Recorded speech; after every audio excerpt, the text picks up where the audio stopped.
Fanlarımız bizi bir arada görünce pek de mutlu olmuyorlar kral. Sorma be hünkârım. Sanki siz bir uçtasınız, biz bir uçtayız. Anlamadım ki. Neyse. Bu millet için elimizden geleni yaptık. Umarım bunun değerini anlarlar. Öyle olacak zaten. Daha doğrusu benim ümidim gençliğe yönelik. Okumuş, girişimci ve zeki bir gençliğe sahip olacağız. Milletimiz Fetih'ten Kurtuluş Savaşı'na kadar nasıl bir ve diri durduysa yine öyle olacak. Kutuplaşma olmayacak. Teknoloji konusunda da Avrupa'dan geri kalmayacaklar. Bilime gerekli önem verilecek. Ali Kuşçu gibi alim insanlar ortaya çıkacak. Ve her Türk bir gün uzaya roket gönderecek. Türk milleti zekidir diye boşuna haykırmadın be kral. Aynen öyle.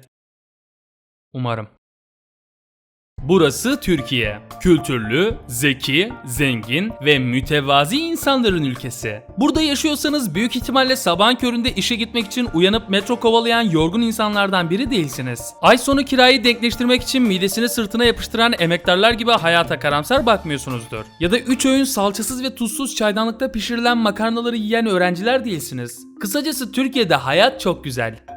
Tekrar düşünün. Türkiye gayri safi milli hasıla bazında son yıllarda düşüş yaşasa da hala dünyanın en büyük 19. ekonomisidir. Fakat refah seviyesi pek de iyi değildir. Ülkenin yarısı da bu konuda hükümeti suçluyor. Diğer yarısı da dünün günahlarını yani geçmişi suçluyor. Anlayacağınız ortada muamma bir soru var. Bu konuda hükümetin ne gibi bir etkisi var bilmiyorum desem hadi lan oradan diyeceğinizi tahmin edebiliyorum. Fakat ben size sorunun diğer sebebine, daha doğrusu en önemli sebebini söyleyeceğim. Yozlaşmak. Herkesin şikayet ettiği fakat toplumun hala büyük bir kesiminin direntircesine yapacaklarını yapmaya devam ettiği şey yozlaşma. Dostum yozlaşma nedir? Yozlaşma nedir mi? Yozlaşma rüşvetçilik, adaletsizlik, kadına şiddet, kutuplaşma, çevre kirliliğine sebep olmak ve doğayla savaş halinde olmaktır. Türkiye her geçen gün yozlaşmaya devam eden bir millete sahip. Her birey zamanla kendi çıkarlarını ve menfaatlerini hayatın en önemli kuralı haline getiriyor. Ülkede kutuplaşma her geçen gün daha da yükseliyor. Bir iç savaş için gerekli vasıflara sahip olan ülkelerden biridir Türkiye. Yetenekli insanlar da bütün bunlardan bıkıp ülkesini terk etmek istiyor. Beyin göçü sebebiyle harika yetenekler